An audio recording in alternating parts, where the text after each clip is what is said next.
जिज्ञासु दर्शकों बहुत बहुत अभिनंदन है, स्वागत है आप सभी का इस चैनल पर। प्रत्येक दिवस की भांति आज भी हम श्री रामचरितमानस पर ज्ञान चर्चा का कार्यक्रम लेकर उपस्थित हुए हैं। और आज जो हमारी चर्चा का विषय है वह है रावण और हनुमान जी के मध्य संवाद। तो पिछले व्याख्यान में हमने श्रवण किया है कि हनुमान जी अशोक वाटिका का उजाड़ करते हैं, रावण के पुत्र अक्षय कुमार का वध करते हैं और मेघनाथ के द्वारा जानबूझ करके वे पास में बांधे जाते हैं। प्रभु श्री रामचंद्र जी की लीला को आगे बढ़ाने के लिए वे मेघनाथ के पास में बंध कर लंका जाते हैं, रावण के समक्ष जाते हैं। फिर वहां जाकर रावण और हनुमान जी के मध्य जो संवाद होता है वे संवाद आज हम इस व्याख्यान में श्रवण करेंगे। तो हनुमान जी रावण के सभा में प्रस्तुत हो चुके हैं। उनको मेघनाथ ने बंदी बना करके अपने पिता के समक्ष प्रस्तुत कर दिया है हनुमान जी को। फिर हनुमान जी को देखकर रावण दुर्वचन कहता हुआ खूब हंसा। हनुमान जी को जब रावण देखते हैं तो वे खूब हंसते हैं। फिर पुत्र वध का स्मरण किया तो उसके हृदय में विषाद उत्पन्न हो गया। कह लंकेश कवन तय कीसा, कहीं के बल घाले ही बन खीसा। की धौ श्रवण सुन ही नहीं मोही, देखऊं अति असंठ असंक सठ तो ही। लंकापति रावण ने कहा, रे वानर तू कौन है? किसके बल पर तूने वन को उजाड़ कर नष्ट कर डाला? तू कौन है? किसके बल पर तूने पूरी अशोक वाटिका का उजाड़ कर डाला? क्या तूने कभी मेरा नाम सुना है? रावण कहते हैं कि क्या तुमने कभी मेरा नाम सुना है? रे सठ, मैं तुझे अत्यंत निशंक देख रहा हूँ। तूने किस अपराध से राक्षसों को मारा? अरे मूर्ख, बता, क्या तुझे प्राण जाने का भय नहीं है? रावण इस तरह से हनुमान जी को कह रहे हैं कि तूने किस अपराध से राक्षसों को मारा? क्या तूने मेरा नाम नहीं सुना है? लंकापति रावण का नाम नहीं सुना है? इस तरह से रावण हनुमान जी को कहते हैं, क्या तुम्हें तुम्हारे प्राण जाने का डर नहीं है?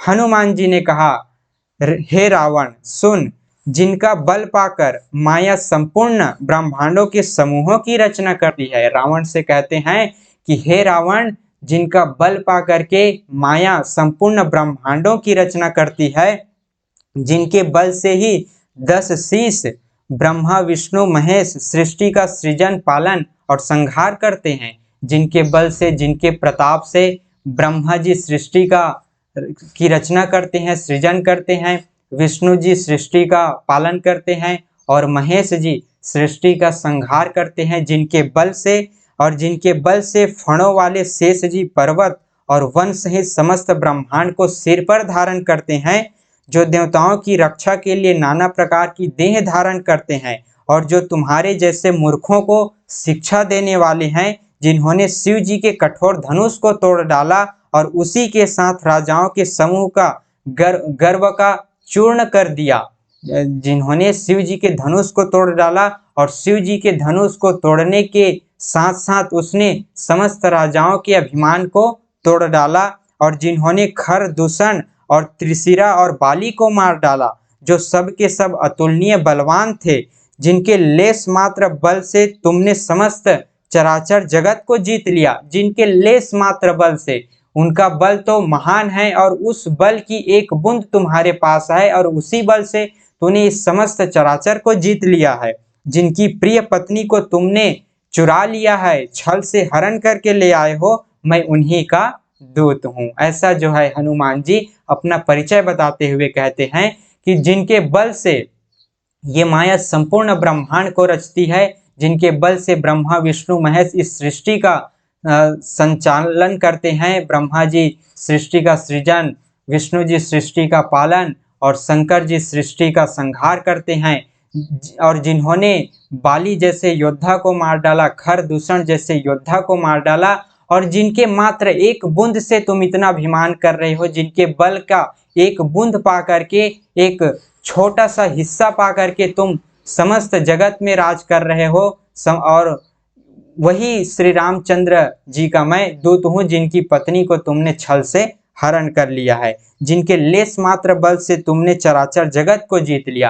अर्थात प्रभु श्री रामचंद्र जी तो बल के भंडार हैं, शक्ति के भंडार हैं और उनके एक बूंद रावण के पास है, उनके बल का एक बूंद रावण के पास है और उसी बल के अभिमान से रावण ने ये चराचर जगत को जीत लिया है। मैं उन्हीं श्री रामचंद्र जी का दूत हूँ जिनकी पत्नी को तुमने छल से, जानकी जी को छल से हरण करके लाया है। ऐसा हनुमान जी अपना परिचय बताते हुए कहते हैं। मैं तुम्हारी प्रभुता को खूब जानता हूँ। सहस्त्र बाहु से तुम्हारी लड़ाई हुई थी और बाली से युद्ध करके तुमने यश प्राप्त किया था। हनुमान जी के वचन सुनकर रावण हंसकर बात टाल दी। हे राक्षसों के स्वामी, मुझे भूख लगी थी। हनुमान जी कहते हैं मुझे भूख लगी थी, इसीलिए मैंने फल खाए। मुझे भूख लगा था तो मैंने अपने भूख मिटाने के लिए फल खाए और फिर जिन लोगों ने मुझ पर आक्रमण किया, मुझको मारने की कोशिश की, तो मैंने भी उनको मार दिया। आपके जो पुत्र है उसने मुझको बांध लिया, किंतु मुझे अपने बांधे जाने की कुछ भी लज्जा नहीं है। हनुमान जी कहते हैं कि आपके पुत्र ने मुझे बांध लिया, किंतु ये बांधे जाने की कोई भी लज्जा मेरे अंदर नहीं है। मैं तो अपने प्रभु का कार्य करना चाहता हूँ, इसीलिए मैं जानबूझ करके बंध गया। ऐसा हनुमान जी कहते हैं। हे रावण, मैं हाथ जोड़कर तुमसे विनती करता हूँ कि तुम अभिमान छोड़कर मेरी सीख सुनो। तुम अपने पवित्र कुल का विचार करके देखो और भ्रम को छोड़कर भक्त भयहारी भगवान को भजो। ऐसा रावण को हनुमान जी समझाते हैं। कहते हैं कि हे रावण, तुम अपना अभिमान छोड़ दो, ये अत्याचार छोड़ दो और भक्त वत्सल संसार के दुखों का नाश करने वाले श्री रामचंद्र जी को भजो, उनका भजन करो। ऐसा हनुमान जी रावण को समझाते हैं। जो देवता, राक्षस और समस्त चराचर को खा जाता है, वह काल भी जिनके डर से अत्यंत डरता है, वो काल भी जिनके डर से डरता है, उनसे कदापि वैर मत करो, उनसे वैर मत करो। मेरे कहने से जानकी जी को वापस लौटा दो, वापस दे दो। ऐसा रावण को हनुमान जी समझाते हैं। खर के शत्रु श्री रघुनाथ जी शरणागत के रक्षक और दया के समुद्र हैं। शरण में जाने पर वे तुम्हें अवश्य अपने शरण में रख लेंगे, तुम्हें क्षमा कर देंगे। तुम एक बार प्रयास तो करो, तुम जो है प्रभु के प्रति श्रद्धा तो दिखाओ, माता जानकी को छोड़ दो, अपने इस अत्याचार को छोड़ करके उनकी शरण में तो जाओ। वे तो अपने भक्त के प्रति दयालु हैं, वे तुम्हें अवश्य क्षमा कर देंगे। इस तरह से हनुमान जी रावण को बार बार समझाते हैं, तरह तरह से नीति नियम बताते हैं। प्रभु श्री रामचंद्र जी से वैर मत करो। सारी बातें प्रभु श्री रामचंद्र जी के प्रति जो रावण ने वैर भाव रखा था, वो हनुमान जी बताते हैं कि वैर भाव त्याग दो और उस श्री रामचंद्र जी के शरण में जाओ। ऐसा जो है हनुमान जी रावण को समझाते हैं। तुम श्री राम जी के चरण कमलों को हृदय में धारण करो और लंका का अचल राज्य करो। तुम लंका का राज्य करो, राजा बने रहो, हम तो यही चाहते हैं। लेकिन बस तुम जो ये अनीति का राह पकड़ लिए हो, उनका त्याग कर दो। ऋषि पुलस्त जी का यश निर्मल चंद्रमा के समान है, उस चंद्रमा में तुम कलंक मत बनो। रावण का जन्म जो है ऋषि पुलस्त के कुल में हुआ था और ऋषि पुलस्त महाप्रतापी ज्ञानी ऋषि था, तो उसके कुल में जन्म लेकर तुम उसके कुल को अपमानित मत करो, उसके कुल के लिए कलंक मत बनो। ऐसा जो है हनुमान जी रावण को बार बार समझाते हुए कहते हैं। श्री रामचंद्र जी से वैर भाव त्याग दो और उनकी शरण में जाओ। वे जो है उनके नियंत्रण में सारा संसार है, वे जगत के स्वामी हैं, उनसे वैर मत करो, काल भी उनसे डरते हैं।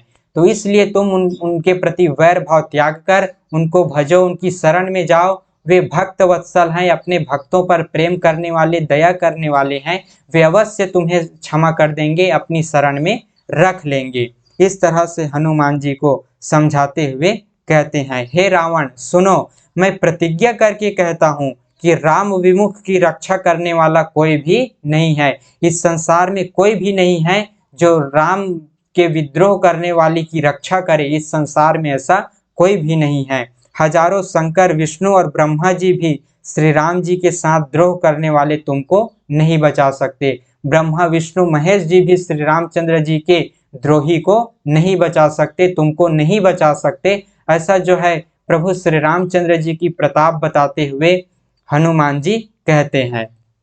यद्यपि ब्रह्मा, विष्णु, महेश हैं तो प्रभु श्री रामचंद्र जी के ही रूप हैं, विष्णु जी के अवतार है श्री रामचंद्र जी, लेकिन यहाँ पर श्री रामचंद्र जी के महिमा को बताने के लिए हनुमान जी ने ये एक उपमा के तौर पे कहा है कि यदि ब्रह्मा विष्णु और महेश भी तुम्हारी रक्षा करने की चाह करे, तुम्हारी रक्षा करने के लिए आए, तो वे भी तुम्हें नहीं बचा सकते। ऐसा है श्री राम जी का प्रताप और बल। इस तरह से हनुमान जी रावण को समझाते हैं। मोह ही जिसका मूल है और बहुत पीड़ा देने वाला है, तमरूप अभिमान का त्याग कर दो और रघुकुल के स्वामी कृपा के समुद्र भगवान श्री रामचंद्र जी का भजन करो। ऐसा जो है हनुमान जी समझाते हैं। फिर मृत्यु निकट आई खल तो ही, लाग सी अधम सिखावन मोही, उल्टा होई कह हनुमाना, मतिभ्रम तोर प्रगट मैं जाना। अरे दुष्ट, तेरी मृत्यु निकट आ गई है, अधम मुझे शिक्षा देने चला है। ऐसा रावण अपने अभिमान में कहता है कि अरे दुष्ट, तू मुझे शिक्षा दे रहा है, तेरी मृत्यु निकट आ गई है। हनुमान जी ने कहा इससे उल्टा ही होगा, इससे हे रावण तुम जो समझ रहे हो उसका उल्टा ही होगा, अर्थात तेरी मृत्यु निकट आ चुकी है, तू समझ नहीं रहा है। ऐसा जो है हनुमान जी उनको प्रत्युत्तर में कहते हैं। यह तेरा मति भ्रम है, मैंने प्रत्यक्ष जान लिया है कि तुम्हारी मति भ्रमित हो चुकी है, तुम्हारा अंत समय आ चुका है। इतना समझाने पर भी तुम समझ नहीं रहे हो। अहंकार में अत्याचार पर अत्याचार किए जा रहे हो, अभिमान किए जा रहे हो। इस तरह से हनुमान जी कहते हैं कि तेरी मृत्यु निकट आ चुकी है। हनुमान जी के वचन सुनकर वह बहुत ही कुपित हो गया, क्रोधित हो गया और बोला, अरे इस मूर्ख का प्राण शीघ्र ही क्यों नहीं हर लेते? मुझको ही सीख दे रहा है, मुझसे ही जवान लड़ा रहा है। एक दूत, एक वानर के रूप में है और मुझ लंकापति रावण से जवान लड़ाता है। ऐसा जो है रावण क्रोध में आ जाते हैं और क्रोधित होकर कहते हैं कि इस मूर्ख का प्राण हर क्यों नहीं लेते? ये खड़े खड़े यहाँ पे मुझको ही सीख दे रहा है, जवान लड़ा रहा है, लंकापति रावण से जवान लड़ा रहा है। इस तरह से हनुमान जी को रावण कहते हैं। रावण जो है हनुमान जी को ऐसा कहते हैं, अपनी सभा में ऐसा संबोधित करते हुए कहते हैं कि इस मूर्ख का प्राण जल्द ही हरण कर लो, ये मुझको ही सीख देने लगा है, मुझको ही मेरे ही राज्य में आकर के मुझको ही तरह तरह की सीख देता है। एक वानर है, एक दूत है, फिर भी अपने पद को नहीं जानता कि वो एक सेवक है, एक वानर है, एक दूत है और लंकापति रावण को सीख दे रहा है।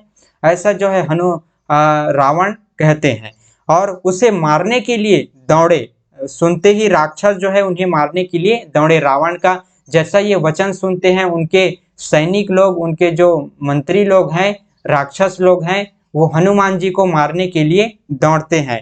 उसी समय मंत्रियों के साथ विभीषण जी वहां आ पहुंचे। जो रावण का छोटा भाई है विभीषण, वे उसी समय वहां आ पहुंचे, उस सभा में आ पहुंचे। जिस समय राक्षस लोग हनुमान जी को मारने के लिए दौड़ रहे होते हैं, उसी समय विभीषण जी वहां पर आ जाते हैं। नाई शीस करी विनय बहुता, नीति विरोध न मारिय दूता, आन दंड कछु करिय गोसाई, सब ही कहा मंत्र भल आई।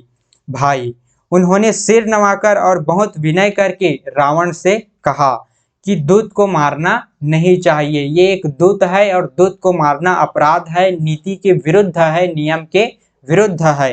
हे भाई, यह नीति के विरुद्ध है। हे गोसाई, कोई दूसरा दंड दे दिया जाए, लेकिन इनका वध न किया जाए। भला इनको कोई दूसरा दंड दे दो, लेकिन इनका वध मत करो। दूत को मारना अपराध है, नीति के विरुद्ध है। यह सलाह उत्तम है, सबने कहा। और बाकी जो सभा में बैठे थे उन लोगों ने भी कहा कि विभीषण जी जो सलाह दे रहे हैं वे सही हैं, दूत को नहीं मारना चाहिए, हम इनको कुछ अलग दंड दे देते हैं। ऐसा जो है सब सभा ने विभीषण के प्रति सहमति भरी। फिर जो है रावण हंस करके बोला, रावण ने कहा अच्छा, तो बंदर को अंग भंग करके लौटा दिया जाए, इनका जो है अंग भंग कर देते हैं, इनके किसी अंग को हम खंडित कर देते हैं। ऐसा जो है रावण कहते हैं। फिर किस तरह से रावण जो है हनुमान जी का अंग भंग करने की कोशिश करता है, उस लंका में हनुमान जी के अंग भंग करने की कोशिश की जाती है और किस तरह हनुमान जी फिर अपना आगे की चतुराई दिखाते हैं, किस तरह वे रावण के लंका का दहन करते हैं, वे हम अगले व्याख्यान में श्रवण करेंगे। तो यहाँ तक हमने श्रवण किया। हनुमान जी रावण को बार बार समझाते हैं, फिर भी रावण नहीं मानता। उनको तो अपने अभिमान से मतलब है, अपने अभिमान के कारण वो अंधा हो चुका है। और हनुमान जी को दंड देने के लिए कहते हैं कि इनके अंग को भंग कर देते हैं और इनको वापस भेज देते हैं। फिर हनुमान जी क्या लीला करते हैं वे हम अगले व्याख्यान में श्रवण करेंगे। तो आज के इस व्याख्यान को हम यहीं पर विराम देते हैं। पुनः मिलेंगे अगले दिन आगे की चर्चा का कार्यक्रम लेकर। बहुत बहुत आभार आप सभी का। ओम तत्सत।